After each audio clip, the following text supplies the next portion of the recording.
Kidon pelat hajar ngut gibre bom lap dien shuh gidon bat tam pelat hajar ngut bom treh pendap ya enumeration form East Khasi district.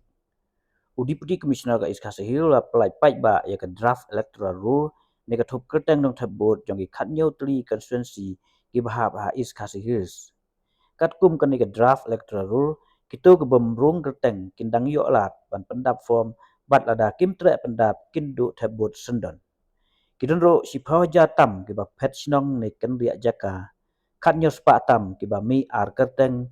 baro ki bala ja kerteng naka thup thep bot krakot syakan rup khnai hajar tam kan thup ki bayap ha bro kwei ka East Khasi district la plai pai ba ro ia ka draft electoral rule ha ka jingdon lang ki seng sen perthai bat kwei ki wei menta ka sngi